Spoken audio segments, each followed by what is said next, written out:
Spend your afternoon with Andy Potter on BBC Radio Derby. Change of musical tack, then.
It's called The Oracle. It's taken from a brand new CD called 6 Pieces for Orchestra by Tony Banks, keyboard player with Genesis. I was fortunate enough to have a word with Tony only the other week and asked him if he got nervous on the release of an album like this. Well, obviously you have some trepidation when you're playing it to people and people hear it. You're not quite sure what people are going to think. I mean, obviously you have hopes for it as well. You wanted to sort of like to be heard by a wide number of people. But beyond that, I've done what I've done now, really. I'm pretty pleased with it. Definitely very pleased with it, actually. So I have a certain confidence in it. But after that, it's really down to what people think. Some people will like it, some people won't like it, I presume. That's the way of life. How does it come to you then? Do you have to lock yourself away for a while and just put the ideas down? Or is there something always buzzing at the back of your brain? Well, not, I sort of tend to sort of fiddle around and improvise a bit quite a lot of days, and so sometimes ideas come. And I had a fairly fruitful time about sort of, when I was writing this a couple of years ago or so in the summer, and I sort of found myself coming up with lots of different ideas and things. And when you've got some things to work on, it's sort of one idea often leads to another, and I sort of found it all came fairly quickly. So it was pretty easy experience. Did you hear the music with these solo instruments as well? Because there's a couple of tracks where you're just using solo instruments. It sort of takes you away from the keyboard, doesn't it, and puts you into another realm, doesn't it? Well, I don't. Obviously on this, I tried to think non-pianistically really for all of this, because there's no piano on this, and I don't play obviously on it for that reason. Well, in terms of there's 2 solo pieces, one featuring a saxophone and one featuring a violin. The sax one was really kind of developed out of, it was a sort of kind of playing on the piano, and the sort of melodic idea was very much part of the what I was playing all the time. So the phrases were always there. Obviously got heavily embellished by the time I finished the piece, but this sort of was part of it. Whereas the violin piece is written much more like I have done sort of things with Genesis in the past, I suppose, where I kind of get a basis down, sort of like chord sequence rhythms and all the rest of it, and little ideas and how it's going to go. And then the actual solo itself on top is very much improvised on top of it, and then obviously again arranged and fiddled around with quite a bit, but still done sort of after the event. I find both ways are quite good ways to work. It sounds such a cliched question, but do you sometimes ever wonder or worry that the well will run dry, that you won't get those ideas, you won't hear those melodies? Well, if the well runs dry, I'll kind of stop. I know there's no particular compulsion for me to do it. I'm not one of those people who sort of feels, my life depends on it. I love writing music, and I love the fact of just sitting down and writing stuff.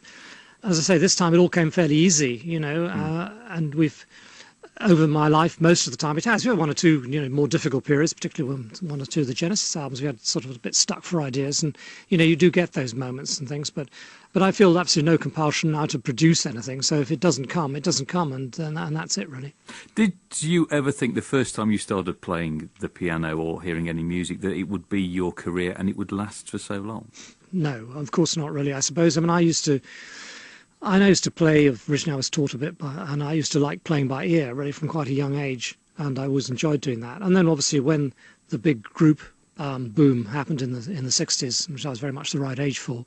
The Beatles, in particular, obviously the Kinks and other groups like that, which I just thought that it was a wonderful thing. And so one had a sort of fantasy, like many people do, I think, right to the present day, of being in the business and doing it. But I never really thought it was going to happen. I came from a sort of the background I came from suggested I wouldn't, wasn't something I was going to do. But with my friends at school, particularly Peter Gabriel, he and I used to sort of write and play together and everything. And it sort of all developed from there. And then in the late 60s, early 70s, you could just go out there and play in front, find an audience somewhere in a small club or whatever, and people would listen to you. And that was how Genesis was able to survive. Do you compartmentalise what you do, whether it be with a band, whether it be the solo stuff, whether it be the orchestral stuff, whether it be the film scoring? Is it all separate in you, or you don't matter what it is, you just start writing something? No, it's all one thing, really. It's all kind of wodge. And some things kind That's of... a great word. I'm writing that one down. Well, they're all kind of one thing. They lead... I suppose a little depends on what project you're doing next, where they go. You can deal with things differently. And there's some things that are not going to be quite right. And I know if I'm doing something like I did with this 6 pieces for orchestra, which I've just done, that I can be, there's certain chords and stuff and things I will do which I can get away with. I can do anything I like, really. Whereas when I'm working with Phil and Mike, say, Phil, they get a bit of a look when I go for one of my more exotic chords. I know that I got to pedal back slightly from that, maybe. But, and I'm quite happy to write. I like writing in lots of different ways. I like simplicity as well as complexity, and the two things, within the Genesis, we did some very simple stuff and some very complex stuff. And I like all those areas of music, really. I just and the advantage of when you're writing on your own, though, like this, with a sort of, and I know I'm writing for an orchestra and I know I'm going to do it this way. I can do all sorts of things I wouldn't do for a group, in the sense that you wouldn't, much less repetition. The harmonies can go very strange. I haven't got to worry about things. I knew I wasn't going to have any singing on this, so I haven't got to worry about sort of leaving room for vocals or anything. So it's a different world. But I mean, the process of going about it is all much the same. You hit the piano or whatever, trying to get us some ideas.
Genesis, Follow You, Follow Me.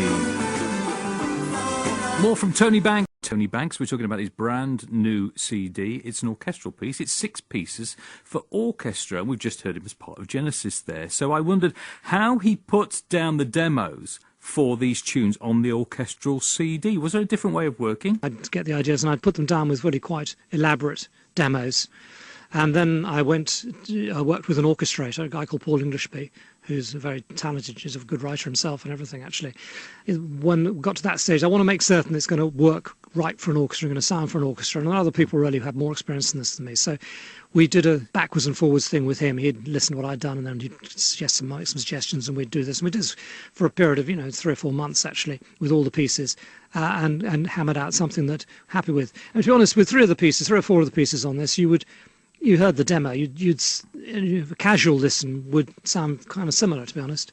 The 2 pieces that changed the most were probably the 2 solo pieces, where I think what I did in the backing was perhaps a little bit too full, and we kind of thinned it out quite a bit for the arrangements that you hear on this record. But that's the sort of thing I expect to have to do. And as long as you're working with someone you respect and you feel can really add to it, then it works. Is this where the internet and technology plays a great part? Because you can be sat at home doing something and then you can just whisk off an MP2 to somebody, can't you? And they'll have a listen to it and come back. You don't have to be in the same room, do you? Well, I did do a little bit of that. But a lot of the time we did get in the same room as well, because it's much easier when you can just talk about a thing and then you can demonstrate ideas to each other. That it all helps. But certainly it is true that when we did the very first things, obviously I sent them to him, as recordings, if you like, and then he sends them back to me. So you do a bit of that. And it certainly helps and speeds up the process quite a bit. But I think the main help you have nowadays is the computer, because you can sort of score things in a way that you can hear them back. Done with orchestral sounds to some extent, or simulated orchestral sounds, and you get a much clearer idea of how it will sound in the final instance. Did you work to a deadline on this, or was this just a labour of love? No real deadline. Everything I do is a labour of love, and in the case of this one, quite an expensive labour of love, I have to say. But I do because I love it. I mean, I have no particular thing. Once I got to a certain stage, I then had to start sort of booking things like the studio time and everything. But beyond that, I knew roughly what we were going to aim for, and then coordinating the musicians and everything. So it was, there was no particular deadline. I managed to create a time when everybody could do what they could do. Are you in a situation in a nice situation, where you can say, I want to do it like this? Because you're not a new artist coming through, so you've got more freedom, haven't you? Well, in some ways, I suppose. I mean, a lot of classical music, modern classical music is done, needs a sponsor. Really, you have to have people who put the money up. I'm fortunate that I can be my own sponsor, which is probably just as well, because I probably wouldn't be able to find anybody else. So that's what I do, really. I mean, I spend money on my own projects, and I'm able to do that. It's a great luxury. A lot of people who I'm sure can write music, great music and everything, who never get the chance to do this. But having had the career I have the advantage of being able to do this, and also have a certain number of people, audience that will follow me into this realm as well, which helps as a sort of starting point for putting the record out and stuff. I mean, these advantages I come with, really, but it's, I just... this could sell 1 million and still lose money, really. I mean, that's the way these things are, Also comes out on, obviously, the Naxos label, which I'm very proud of the fact that it's actually, they sell stuff very cheap, and I like that. I want people to feel that they can buy this thing on spec, because, how do you know? I mean, what a Tony Banks solo album is going to be like, a classical world, you've no idea, really. I like that aspect of it, because, I'm an unproven force in this particular area of music. What musicians give you inspiration then? What composers? What are you listening to at the present moment? Well, at the present moment, I don't know, Coldplay. I don't know whether that's inspiration or not. I don't know. Whatever's on, really, I tend to listen to. I mean, in terms of classical stuff, I mean, I feel I can hear certain influences. A lot of the English composers, particularly, I suppose, Vaughan Williams. He's always he's been a composer that's affected me, and Elgar, I suppose. and Delius and people like that. Also, the Russian composers, Rachmaninoff and Tchaikovsky and stuff. I mean, I think I pick up a bit of this and a bit of that from everywhere. A bit of Ravel, Debussy. These are all people that I've liked, and I'm sure some of it makes its way onto the music. But I hope that what I'm doing is something, that is different. You don't want to just do pastiche. You want to try and add something. But obviously, you are working with an orchestra. Therefore, most things that can be done with an orchestra, if you're working with conventional harmony, kind of sort of has been done one way or another. So you are kind of, you have certain boundaries as to what you can do. But I try to introduce some of the elements that I've come across in other forms of music within this music as well.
It's a piece called Still Waters from the album. There's more to come from Tony Banks.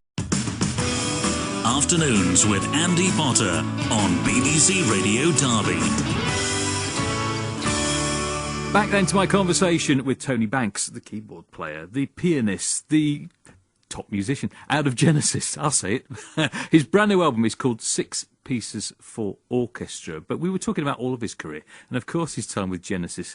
And I wondered about a Genesis musical. I mean, no, the idea of musical obviously is, anything it would be lovely to do. It's a slightly different role because, the music has to be, I think, quite instant to work in a musical, and certainly I think modern musicals tend to have that sort of flavour about them, where it has to be some songs that really come straight at you. Probably the first music I ever heard, really, almost, was musicals, the Rodgers and Hammerstein musicals from the 50s and late 40s and things, particularly. My mother had these things like South Pacific and The King and I and all the rest of it, which I used to love, and I still do, actually. So I'm a big Richard Rodgers fan. And also things like also West Side Story and My Fair Lady, sort of other writers and things. I'm slightly less enthused by modern musicals, I have to say. But, if someone said, look, hey, you want to do this, you want to write this, I would happily do it. I do love sort of writing music, really, and sort of trying to do it in a slightly different way is a challenge and entertaining for me. And I'm sure I could do it. Whether I could write a hit musical is another matter. I could write a musical, but that's true of anything, I suppose. But the other way around it is, has anybody approached you to do a musical with Genesis songs in? It's occasionally been suggested by people, I suppose. There was one point somebody was quite keen to do A Lamb Lies Down on Broadway, but that's a sort of different thing because that's not really a musical because the songs are really too complicated. To do a sort of Genesis kind of thing, like, I don't know, like these sort of Mamma Mia's and everything. I think it has been mooted, but I don't know how in favour of that we would be, really. It's a matter of, I think in the end it would just depend on how good the thing was, I suppose, really. It's obviously someone like ABBA had so many hits to refer to, I suppose, in the way that Queen do. So those musicals have worked on that level, really, on the level of the songs rather than anything else, I think. I don't know whether Genesis really has enough. How's your style changed since you started? Well, I suppose it has to some extent. I kind of always, I was a big fan of all the groups and stuff in the 60s, and my musical taste developed out of that. But as soon as I started writing myself, the first thing I wanted to do was to try and use chords and chord sequences that the other guys hadn't used. Obviously, you find out pretty quickly why some things hadn't been used and all the rest of it. But within early Genesis, I was always the one to try to put a chord in there that people didn't necessarily want in there, and to try and develop it more. And I still try and do that. I think it's part of, it's part of what I want to do. I've been able to be, relatively successful by doing quite adventurous things at various times, and I like to do that. And obviously, when I've done it on solo records and stuff, it hasn't proved to be quite so commercially successful. But I think still the same sort of ethos carries through. You're trying to sort of just do something a little bit different. I'm not really out there just to try and do something similar to what's out there already. You know, that's, I mean, there will be one or two Genesis songs where we've done that, and I'm happy enough to have done a few. But I've always been careful. For me, it's a very important thing on all Genesis albums that there have been moments on there that really couldn't have been anybody else, where you're stretching it one way or another, whether it be structure, whether it be chords, whether it be lyric or a melody or something, so that it's not just, you know, generic music. Talking about those 60s groups, and you said those influences there, how does it feel to be in the Rock and Roll Hall of Fame in America? Is it just another piece of an award that's gone on a big shelf somewhere in a big room? Well, our award shelf is actually very small.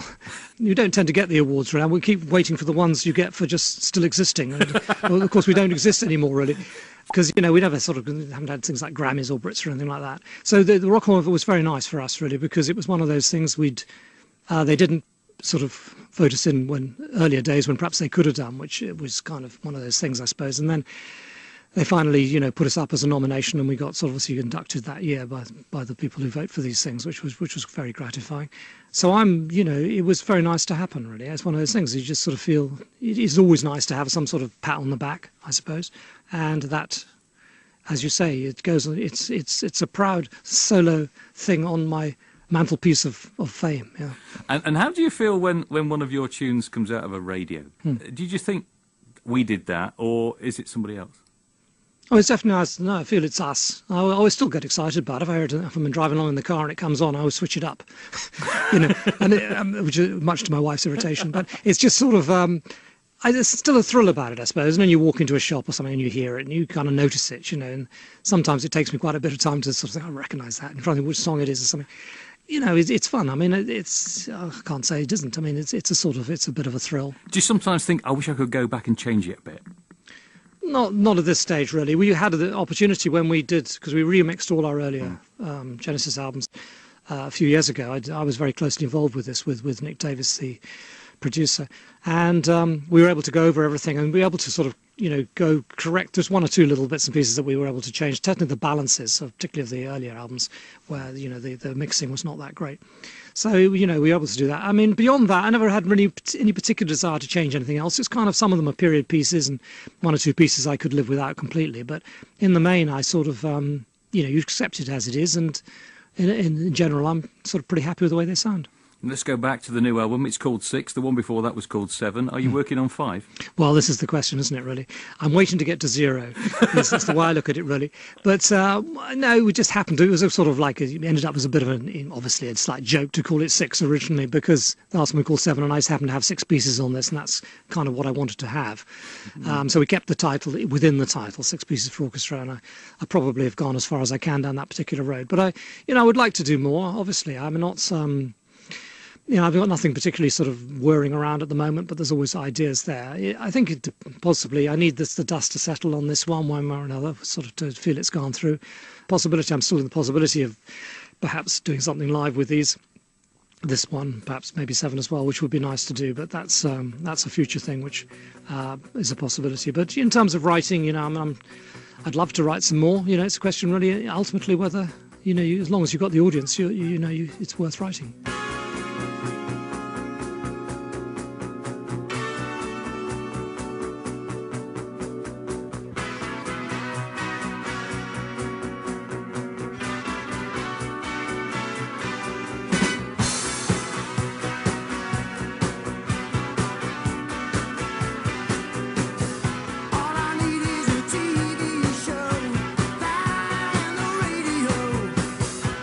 Down on my luck again.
So my thanks to Tony Banks.